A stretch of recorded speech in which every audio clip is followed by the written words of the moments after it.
佢係名醫，曾經做膝關節手術嘅佢，近年一直受痛症困擾。呢一日嚟到港大深圳醫院求醫。呢個位置，佢行起嚟咳咳聲，咁樣舉起咧，佢係會有痛嘅。喺香港做咗個關節節手術嘅，好。之後先會發覺有呢個問題。醫健通流動應用程式嘅跨境健康記錄功能，由限於符合資格使用醫療券嘅長者擴展至全港醫健通用戶，促進跨境醫療協作。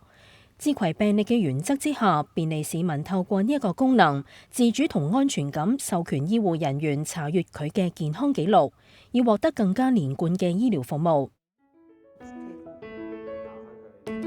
當名醫接受診症之前，已經預先透過醫健通流動應用程式使用跨境健康記錄功能，申請過去3年存放喺醫健通嘅電子健康記錄。經過系統核實咗名醫嘅授權，就會發出申請二維碼同密碼二維碼，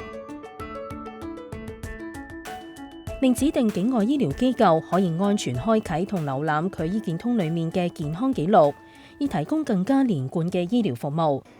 睇下你之前做手術嘅記錄啊。係啊。23年嘅時候做嘅係右邊。係。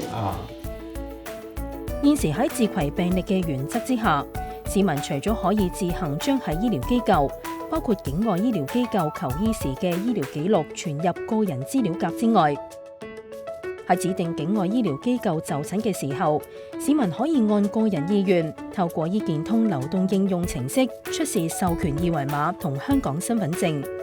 經過核實同掃描之後，獲授權嘅醫療機構就能夠為你存入醫療記錄。返香港診症嘅時候，市民可以主動通知獲授權嘅本地醫護人員查閱記錄，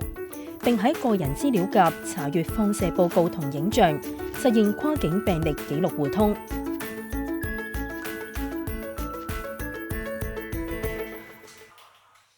喺港大深圳醫院工作超過10年嘅心血管綜合內科醫生吳文話，有咗醫健通嘅跨境健康記錄功能，喺臨床診斷嘅時候就能夠按專科分門別類查閱病人醫療記錄，過程更加方便流暢。喺香港嗰邊睇過咩醫生，佢俾佢個診斷係乜嘢，同埋佢做咗咩檢查，而家有咩用藥，佢而家都可以睇到。